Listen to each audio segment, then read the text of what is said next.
Sell or be sold. You're either selling or you're being sold. Grant Cardone doesn't mince words.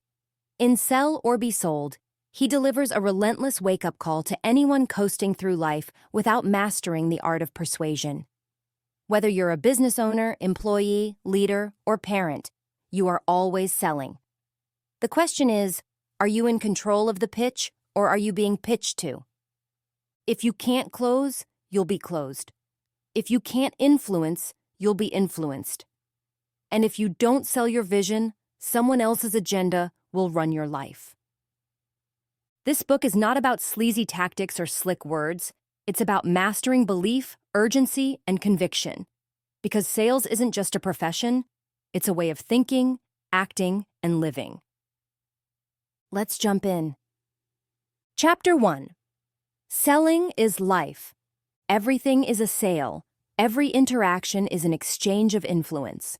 Whether you're trying to convince a customer to buy, a team to follow your lead, or a child to do their homework, you're selling. Grant makes one thing crystal clear. Sales is not just a career path. It's the lifeblood of progress. The people who win in life are those who know how to communicate belief. They know how to transfer emotion. They know how to create certainty in others. That's selling. And when done with integrity, it's the highest form of service. Grant flips the script on the average salesperson. He doesn't want you to view selling as a dirty word. He wants you to see it as your superpower. Because the more you master selling, the more influence you gain in relationships, business, and self-leadership. When you begin to see everything as a sale, your awareness sharpens.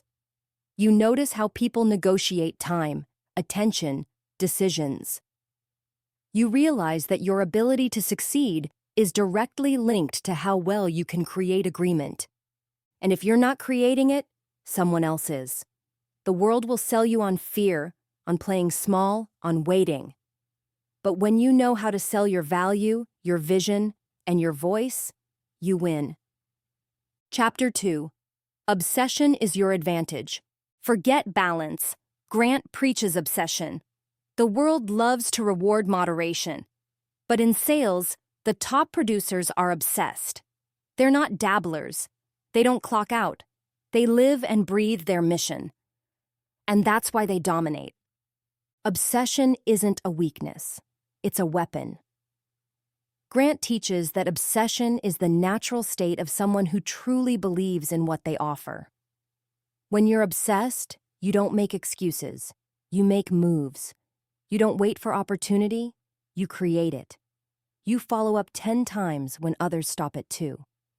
You learn every day. You prepare relentlessly. This chapter is a call to go all in. If you want massive results, you need massive focus. You need to show up early, stay late, keep pushing even when it's uncomfortable. Obsession gives you stamina, clarity, and fire. It makes you dangerous, in the best way. And here's the truth. People follow energy. Clients buy energy. Obsession is contagious. When they see how passionate you are, they trust you. They believe you. And they want to go where you're going. So the next time someone tells you you're too intense, too focused, too driven, thank them. Because obsession is not your flaw. It's your edge. Chapter 3.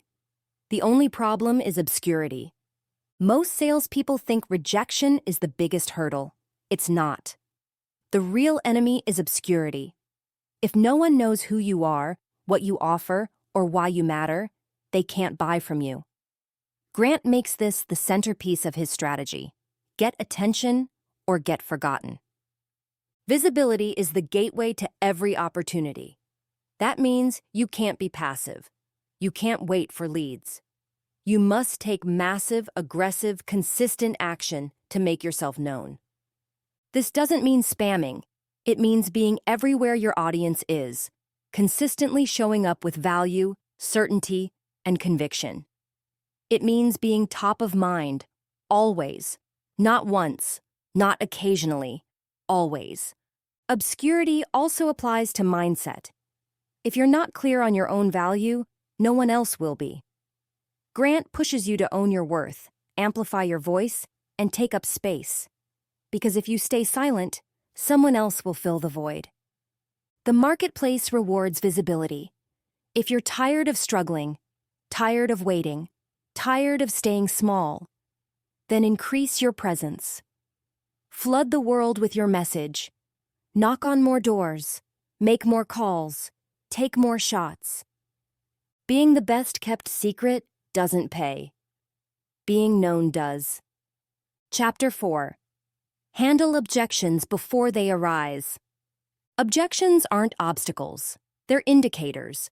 They show you where the buyer is uncertain, hesitant, or unclear. And that's your moment. Not to defend, but to lead. Grant teaches that the best salespeople don't wait for objections. They anticipate them. They address them in advance. They bake the answers into their pitch before the question is ever raised. Most objections are just fear wrapped in logic. The buyer is afraid of wasting money, making a mistake, looking foolish. Your job is to replace fear with clarity, and clarity with certainty. How? By being confident in your offer. By truly believing that your product or service is the solution they've been searching for.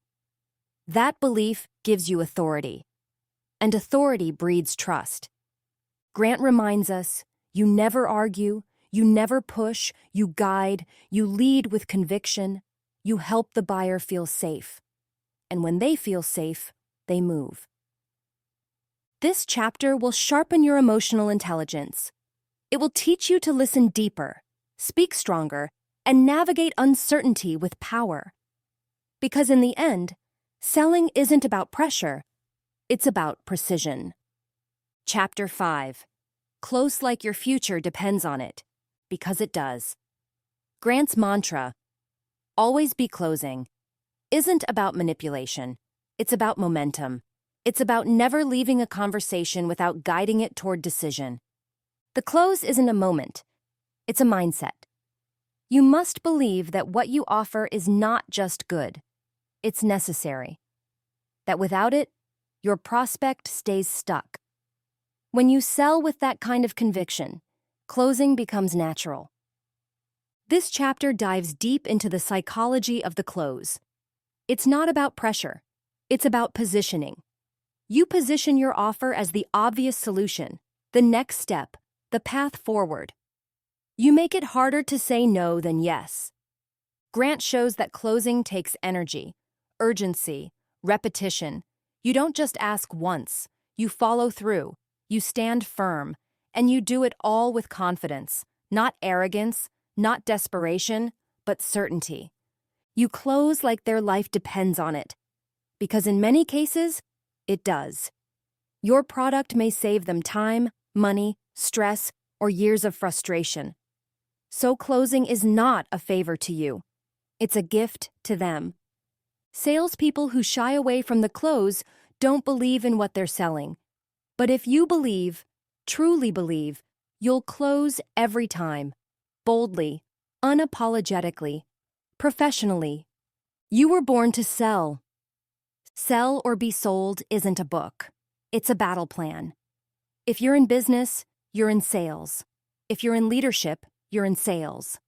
If you're in life, you're in sales. Grant Cardone challenges you to stop being passive, to stop making excuses, to stop settling. Because the world will always try to sell you something: fear, mediocrity, conformity. But when you sell back, with confidence, urgency, and obsession, you take control. You were born to influence, born to impact, born to lead. And that starts with mastering the one skill that separates the successful from the average: the ability to sell. This was Sell or Be Sold by Grant Cardone. Brought to you by Success Resources Books Insights. You don't need to become more. You need to become present. This is more than mindset. It's a mission. Keep seeking, keep growing, keep giving, and together, Let's make the world rich again.